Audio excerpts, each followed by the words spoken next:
first time in a long time. I got to be honest with you that I've actually interviewed somebody that's and O as a pro because the hype Undefeated. train is so big on you right now. And honestly, for the amount of people that have reached out to me from Florida, like you got to get a hold of this guy, you got to talk to him. Tywan, you are only 7-0. I thought you were like 20-0 amateur. Like I thought it was like you had a ridiculous record and you were smashing fools. You're 7-0, and the reason why you got on my radar so early, so quickly, one, Neil Melanson, your coach, tells me, who's also my black belt coach, is like, look, this guy's legit. He's 100% going to be a champ one day. We got a couple things he's got to work on. He's not there yet, but he will be soon. But he knows how to talk. He knows how to entertain. He's an entertainer. And Absolutely. at 7-0 as an amateur, and you got on my radar to get an interview, like you've got to be able to be entertaining. You've got to be hype. I went back and looked at some of your interviews. As soon as Bellator signed you, the first name you call is Aaron Pico. The first you didn't even there wasn't even a breath. Like you're like, who do you want? Aaron Pico. You're like, you immediately jumped right at the throat at the top guy right now. As far as guys they're trying to develop and guys that they're trying to bring in, you're like, I'm gonna put him on the backside of it. I'm gonna burn him. If not him, then the guy that beat him. That's it. That's all I want. So you want to be on a main card, top of the food chain right away. Yeah, why not? I just think, if you're going to shoot your shot, you might as well shoot your shot. I look at it as like, if I'm in a bar and I walk up to a girl, I'm not going to walk up to the 3. I'm going to walk up to the 10. I want to lead with the 10. I don't settle. I'm shooting for the stars. I need a big payday. So what? I mean, being cocky / confident, depending on some fans that say cocky, some fans say confident. It's up to them to figure out which way they want to go. I like the confidence. I really do. I enjoy it. I love the entertainment value. I love the way that you're fighting. I love how things are happening for you. As I go back and look at your record, obviously your first fight you ever fought, you come out with a TKO, and then a couple decisions in a row, and you kind of made up your mind to go back to your old style. When you're fighting those, you had like 3 or 4 victories in a row were decisions. You kind of were almost fighting, I want to win. I'm fighting not to lose. I'm fighting not to lose. And you changed your mind and went your last 2. You're like, screw it. I'm gonna go through, take my shot. I'm gonna take my shot. Was there a change that something happened in your life? Was it like just something happened in practice? What happened between those decision wins? All of a sudden, you going, now I'm gonna take my shot at everything. What happened? During those decisions, I was trying to develop myself as a fighter and learn different things. I wanted to spend more time in the cage, and I wanted to be a little smart about what I did. The last 2 fights, my manager had told me before. I asked him. I said, "Yo, I want to sign with somebody big. Like I want to fight for Bellator, UFC, or somebody." And he said, "Hey, they say you got to go out there and get finishes." So I just went back into savage mode and tuck my chin and let's throw down, and it worked out for me. This is an interesting development. You said manager. You're 7-0 as an amateur. How long have you had a manager? And really, as an amateur, for the folks at home, managers don't get paid as an amateur if they have an amateur fighter. There's no money. So this guy is doing it knowing that you're going to go pro at some point and make him some money. I've had an amateur since my 3rd fight. Since my first fight down here in Florida, I had an amateur. You fought up in, forgive me if I'm wrong, Cage Madness before that, right? Was that your first 2 fights? Yeah. Okay, yeah. And then up in Ohio. Yeah, and XFN is where you started down in Florida. Now, are you from Ohio? See, no one really knows anything about you. Like you're a completely blank slate. You can lie to me right now and make it your truth. Yeah, there's nothing about you out there, so you can say, "Oh yeah, I'm from lag there. I'm from Nova Scotia," and we'd have to believe you because there's nothing really out there about you right now. Give us your background. How'd you get into fighting? Why'd you start fighting?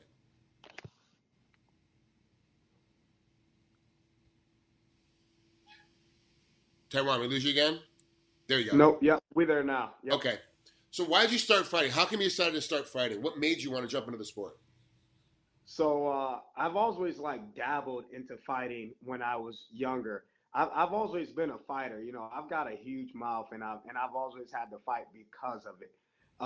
It just so happened that wrestling in college made me a tougher guy. So when I graduated, I was like, look, man, I don't want to sit behind a desk. I don't want 9 to 5. I used to tell my coach, like, look, man, I'm not waking up in the morning lifting heavy weights and shit. I want to live life on my own terms. And this is a profession where you can live life on your own terms. You pay the consequences for your decisions, but for the most part, you can live life on your own terms. So that's what sold it for me. Where'd you wrestle in college? I wrestled. So my freshman year, I was D2 at King University, I All-American Division II, and then I transferred to Ohio University, and I wrestled there for 2 years. And how'd you do at Ohio U? I was a two-time national qualifier, round of 12, Yep. my last year, and then my senior year I couldn't wrestle, so I moved down here and put on the gloves. How come you couldn't wrestle your senior year? What happened? So my sophomore year I wrestled one tournament in Division II before I transferred to D1, and they took that entire year from me. So my senior year I found out I just couldn't wrestle, so it was one of those things. Yeah, your time was up. For people at home that don't know, the NCAA, you have a certain amount of time.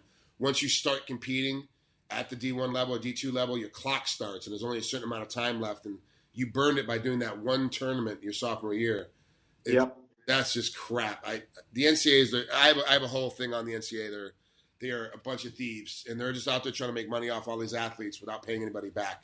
It makes no sense. I agree. But I mean, I can spend 2 hours just talking about that crap. So you got a big mouth, got you a lot of fights as a kid, won a couple, lost a couple, got into wrestling, obviously, made you tougher. Now you're down in Florida, but you're on a team that when you're in the practice room, everybody jaws with everybody else. There's constant bickering going on. There's constant, and if you're an outsider walking in, you're like, wow, these guys in here, they really hate each other. These are teammates that really hate each other. But that's just the environment that goes on. Right. Everyone just talks to each other, and you'll be talking in the middle of rounds and making fun of somebody, that just got cracked or just got taken down or wasn't supposed to get taken down. Is that the reason why you chose to go down to South Florida? Is because of that kind of camaraderie and that kind of atmosphere? Yeah, absolutely. That's what I grew up around. Me and my friends, if anybody ever tries to get into a shit talking war with me, it's over. It's just how we do. We from dusk to dawn, we get on each other. And when I came down here and that was the environment, I loved it because it helps you compete. It helps you compete more, and I'm a competitor. And there's nothing worse than being a competitor and letting somebody whoop your ass and then talk shit afterwards. And it's gonna come. So it raises the level. It raises your level up a lot, and I love it down here. So it was a perfect fit for me. Who's the toughest training partner you have right now? The one that that you got to be on your game every time you guys are gonna do rounds together. When I shadow box, most likely, probably like when I'm shadowing against myself. No, I'm just fucking around. The mirror is what beats me up. The mirror. The mirror is the closest thing. No, most likely I'd say Carrington Banks because we have similar styles as far as level changes and strikes go, and he's a great wrestler too. So he gives me a fit. It's a different thing when you're fighting a striking guy who does jiu-jitsu or a jiu-jitsu guy who can wrestle a little bit. But Banks is kind of a all-around package. He doesn't really throw too many power shots, but his volume is nice and high. So it makes me think, makes me work. So I'd say he gives me the toughest fit. And I can see Carrington shutting down your wrestling. It's like you guys stall each other's wrestling. So now it becomes a very tactical round trying to figure things out. I can see that for sure. Yeah, absolutely. Who's the one guy when you first started training with surprised you? You're like, man, I'm going to beat this sucker. I'm gonna catch him all the time. And you're like, whoa, like I'm really in a fight with this guy. Like, he's way tougher than I thought he was going to be.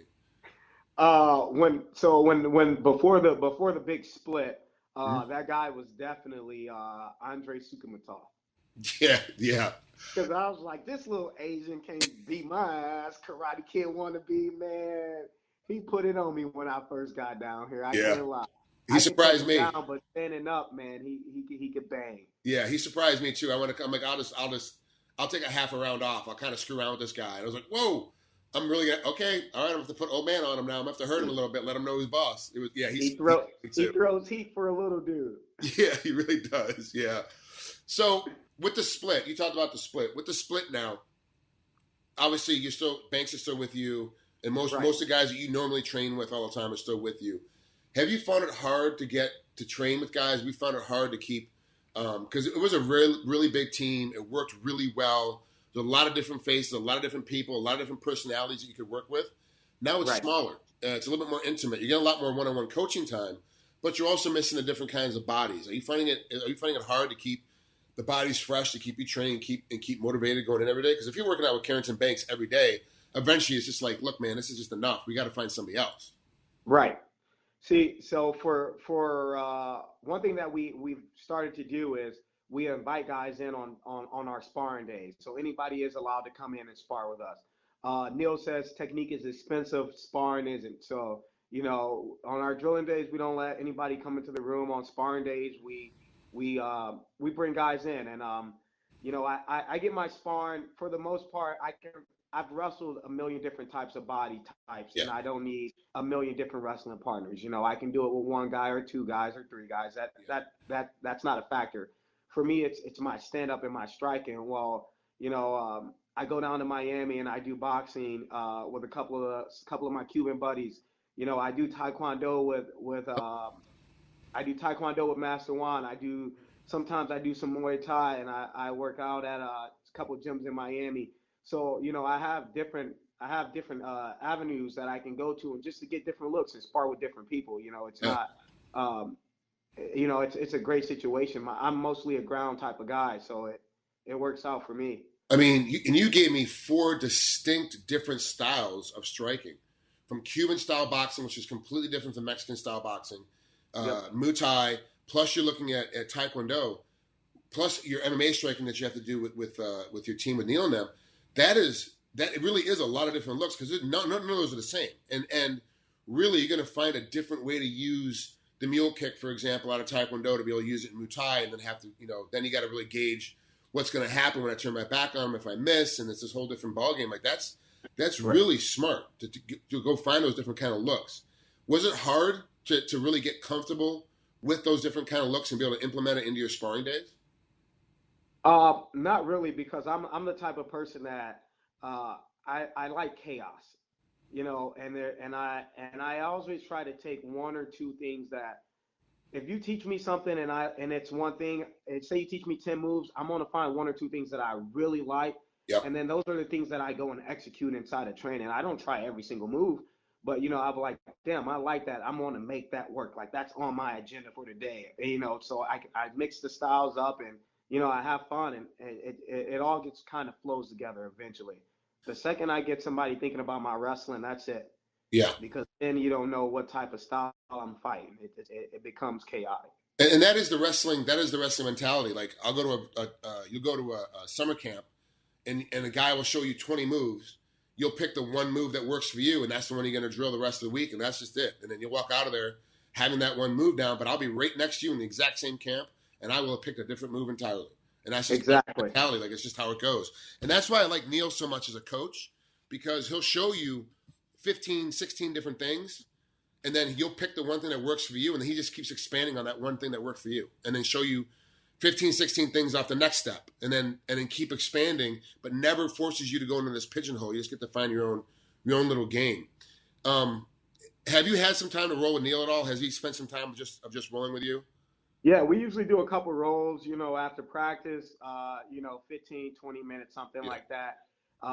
Then we do privates all the time. So I get to roll with Neil, and he's a strong, big ass. It sucks, man. It sucks, dude. and it's funny, because it's not like, oh, he's 275 pounds or 250 pounds laying on top of you. He's underneath you, and he's not using any kind of like pressure strength to catch you with stuff. It's just his technique is so high up. He catches you with stuff all the time. You're like, but if you can beat him, you can beat anybody. Like, there's no one at your weight that's going to maintain with you. There's just no way. So it won't even become close. So you called out Pico. Has there been any response from Bellator about trying to make that fight happen? Because you don't have a date yet. You don't have an opponent yet, right, for your first fight? So they're going to try to get me on the same card as Banks, the October 6th card. Okay.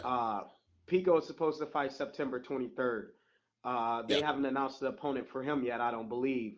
And what this is a game. I'm not a dumb dude, and I know that they invested a lot of money into that man, and for him to go 0-2, which he will be 0-2 if he fights me, it's it's just not smart. And you know, they won't get a good ROI. They won't get a good return on their investment. Right. What I could see happening is, you know, maybe the wrestling community puts pressure on them, say, hey, we want to see this fight. And then I could see them saying, hey, you know, they offer me that fight on a week's notice.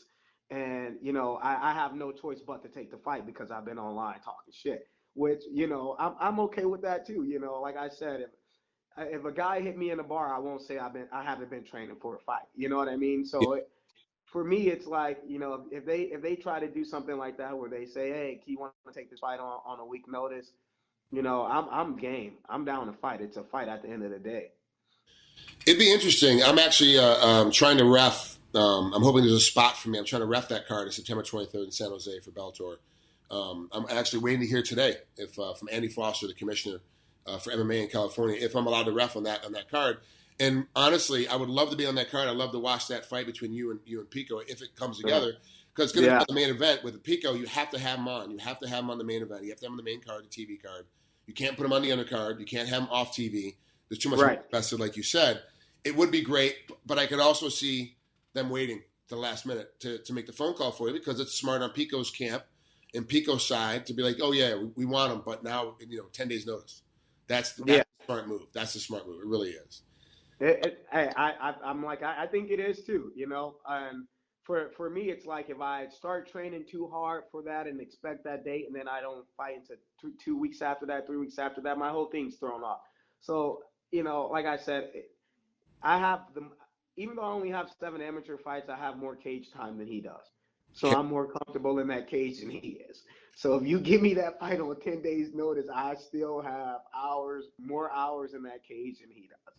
How's your weight right now? We're right here at August, what's the date? August 24th. So what's your weight like if you got a call to fight in a month, Like you got to think about it. I got to be able to make weight. It'd be at 155. I walk around at 163, so that's not a problem for me. Oh, are you that small? I didn't realize that you walked around that late. No, I'm playing. Small, look, hold up. Don't make me pull the guns out. Nothing can tell a wrestler better than, oh wow, you're really that small? I didn't know you were that small. Like, you meant shredded. That's what man, you meant. Man, talking about small. Man, I'm swole up. So what's next for now the team is split. Black Zillions is split up. There's 2 different camps, half with Hemi Hoost and half back over with Neil. There's a little crossover between some of the guys. Has there been some more guys swinging in and making their home with your side, with Neil's side? Yeah, absolutely. We've got a couple guys that were just pure boxers. A couple of guys. One of my main training partners, his name is Awesome, and he's going to fight in Legacy in a couple of weeks, I believe. But he's a 145 pounder. He's a 2-time national kickboxing champion. I think he's like 30-1 or 30-2, something like that. Tough guy. We've got guys that are lining up to come and train with us. The majority of those guys are strikers. The majority of the guys are strikers, and strikers with some jiu-jitsu. So it complements us well because the strikers that we lost, that's fine because we're gaining those guys back in different forms. So, we still have all the same training partners and we also have the best ground coach there is, so it works out for us. I like it. That's really good. I can't wait to see what happens for you next. I can't wait to see what they do with you. It's going to be interesting. Bellator is in a little bit of a spot. They got to kind of figure out where your placement is within the group. Yeah. It's going to be good, though. Don, thanks for coming out here, man. I really appreciate it. Good luck in getting that first fight finally inked and ready to go. I'm glad you're with Bellator. It's going to be interesting to see what your career holds for you. All right. Thanks, Frank. You got it. We'll talk soon. All right. Later.